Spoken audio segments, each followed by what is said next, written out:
Hello, truth seekers. Lawrence here, and welcome to Easy Enlightenment. So, eventually, we have to come back to self inquiry practice. The practice which includes asking ourselves, who am I? And deconstructing the mind or subtracting the mind until there is nothing more can be subtracted. Now, to come back to self inquiry, we have to see that nothing is working in my life so far. You have to be reflective. Whatever you have chosen to liberate yourself, you have to see, is it working to liberate yourself from the mind, from the fear, from the struggle? We must remember the purpose of the spiritual practice. The purpose is to dissolve the mind all the way so that the mind cannot trigger us, fluctuate us.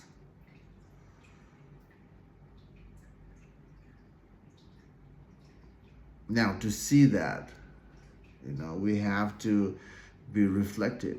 We have to see whatever we have chosen, is it working to liberate myself from the mind? And its byproduct, which is the fear. Am I free? Is my practice helping me to dissolve the mind, dissolve fear in my life? When you ask, when you become reflective, then we can see how much the path is working and at what point the practice is hitting the wall. And if we see, it's not working to dissolve the fear, dissolve the mind, then we can let go that practice. And, then we can come back to the final path, the self-inquiry. Now, sometimes people are having a hard time to let go some of the spiritual practice, the legwork of the spiritual practice, because any practice, any spiritual practice can help us to invite the relaxation. That's the sense of calmness can be achieved. The relaxation can be achieved. Even the simple mind can be achieved. But the relaxation, simple mind, inviting that, calmness is not truth. Those things are coming, those results are coming from the control approach. You're taming the body, taming the mind. And when you do that, you are able to achieve that. In the beginning, notice, when you are being part of this spiritual practice, you are not able to calm yourself right away. To able to calm yourself the way you are able to calm yourself is actually a long-term practice, isn't it? Years of, taming your body and mind. And when you have, that much effort involved in the practice, you are able to calm yourself after your heated situation, after the conflict, after the fear. You are able to calm yourself. You are able to relax. You are able to invite that simple mind. But notice how much effort you're putting to calm yourself, to invite that sense of ease. A lot of effort, isn't it? Even after years of practice, sometimes you are having a hard time to relax. When the things go south, you know, you get easily fluctuated by the environment.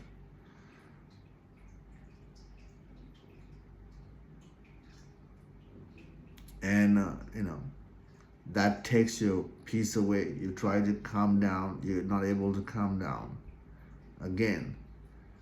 And you try harder, to tame yourself. This kind of practice is like you are holding the ball under the water. Eventually, the ball will resurface again. No matter how much you put the effort to hold the ball under the water, the process is fatiguing, isn't it? Tiring, and you will give up. The ball will resurface. Same thing. The control approach, will help you to tame yourself. You're taming yourself because of this, spiritual references. The spiritual references coming in a twisted way. So you control. You control your anger, you control your hate, control your jealousy, control all the negative aspects of life in your meditation, in your spiritual space where you are trying to understand yourself.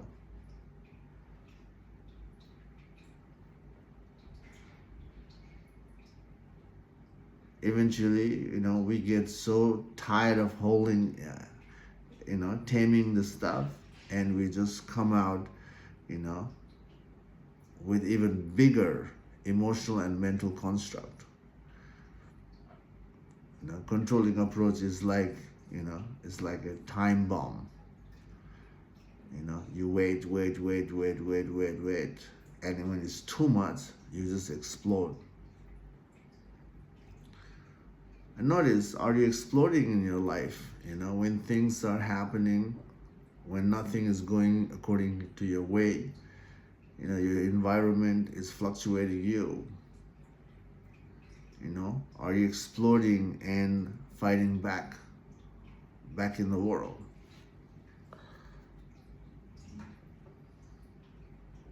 The higher the fluctuation, it's easy to explode. Right now, you're able to let go some of the stuff. You're not triggered by it because it's, you might have this reference that it's not worth it to fight. So you see that. So that's why you're able to, be okay with it, and you're able to relax.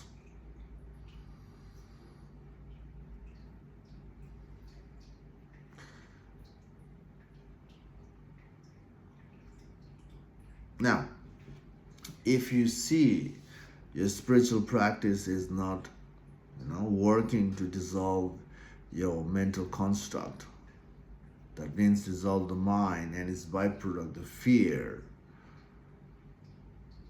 then we can, start to incorporate the self-inquiry practice to understand the mind. By the way, to let go the mind, you have to understand the mind first. If you have no understanding, just trying to push the mind away, which we are doing right now through the control approach, controlling the body and mind, we're already doing that. And that's why we are having a hard time to let go the mind. So to let go the mind, the understanding of the mind has to come. And this is where the deconstructive path comes in. The approach comes in, and only deconstructive approach will help us to understand the mind, how the mind come into existence, and how the mind, expands from there.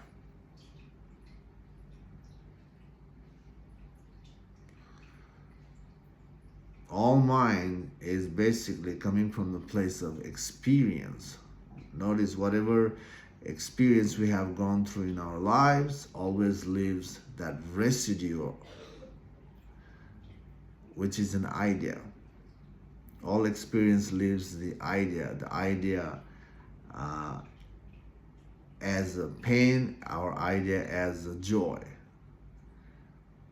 And what we do is, we align with the, positive side of the mind, and we prolong the positive side of the mind, and we keep rejecting the negative side of the mind. Yes, living your life with the positive side of the mind, is good, but that becomes a trap as well, because when you maintain the positive aspect of the life, invite positivity, invite, the upgrades of the mind, that also indicates that, that positivity is coming from rejecting the negativity. And the positivity alignment is coming from the place of fear, that I don't want to, I don't want to go through the pain, the suffering, the conflict, the drama. So we neglect that part. And prolonging the positivity, becomes a trap.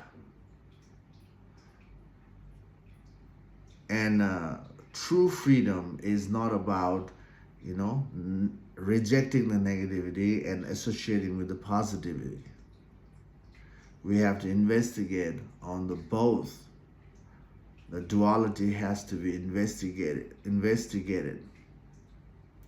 We have to look into the positive side, and we have to look into the negative side as well. Because truth is neither of those, The negative and positive gotta go. And that's the way to see the plain sight truth. Holding on to the positivity is not the truth. Yeah, there's a positive meaning, positive action, help us,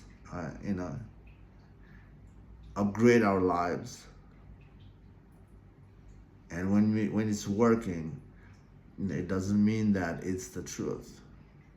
Your positivity alignment is the sign of fear, isn't it? Reflect in your life. Why are you positive?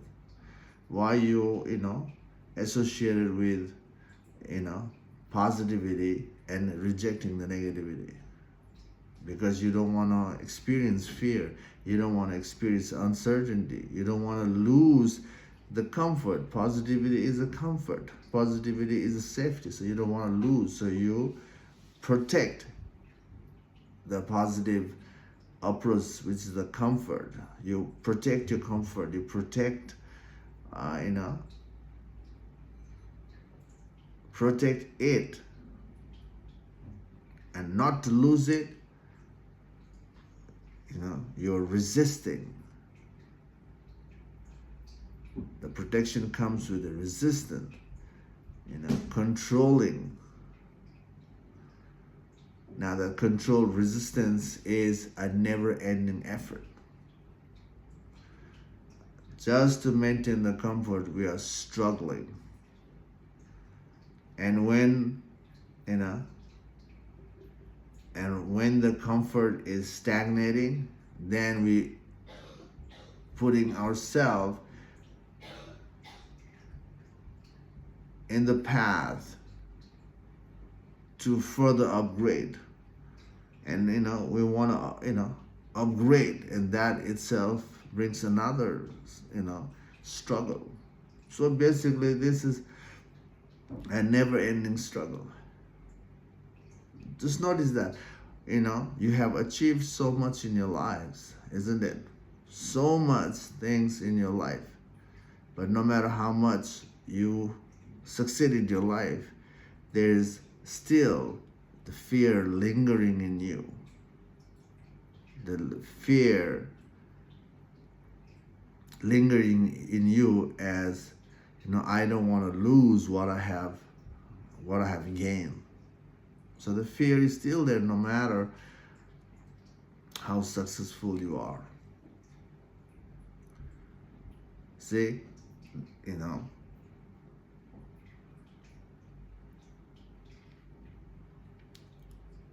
that's why we have to investigate, you know, investigate, you know, how come I'm not able to free myself from the mind, from the fear? Why the fear is still there even when I'm successful or not, right? So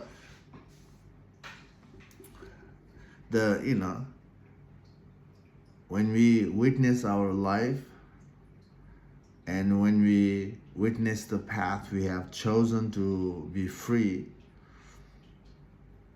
and from the witnessing, from the reflection, we see how much it's working, to what extent. And let me be blunt here. All the other practices are simply the legwork. Those practices will help you to anchor the awareness in you.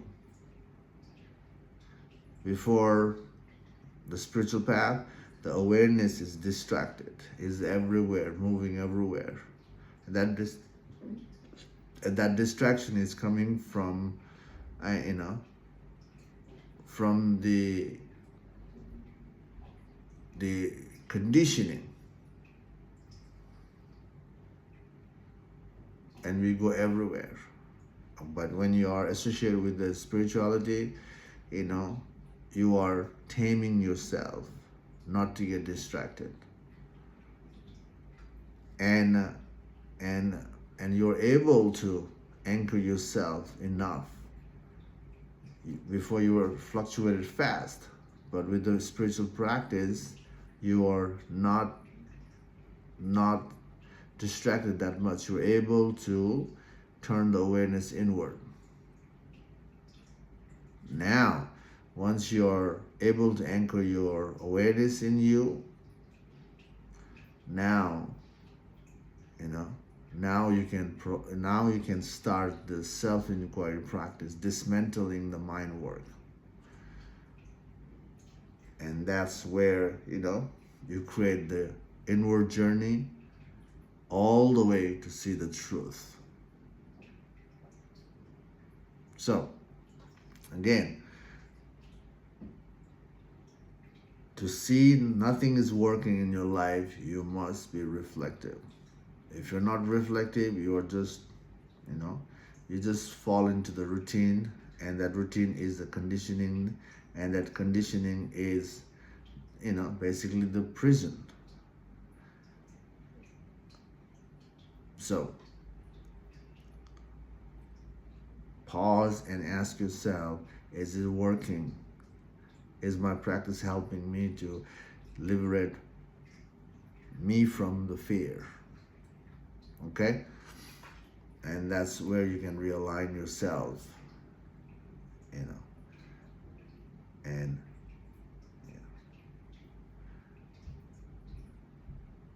just like you, I tried many things in my life to dissolve the fear, and nothing was working until I, aligned with the self-inquiry practice, and that's where, I was able to liberate myself.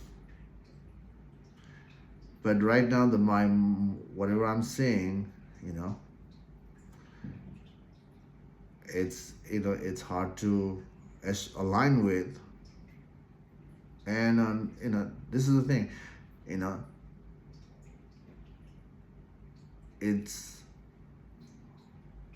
it's hard to believe. And spiritual path, you cannot believe in it until you you know, be part of the practice. And when you're able to dissolve everything from your life, you know, basically dissolve the mind all the way, and when you liberate yourself from the mind, then there's a trust. Oh wow, self-inquiry path is the way. So I cannot build a trust in you. Nobody can build a trust in you. You have to walk to see, you know, walk to see it through. That's why there's a saying that the taste of the pudding is in the eating, you know. So this, you know, the real spiritual enlightenment is that you have to eat it, you know. Okay, anyway, I hope this video makes sense to some extent. Thank you for watching. Keep going backward in your journey. Yeah, take care for now. Bye.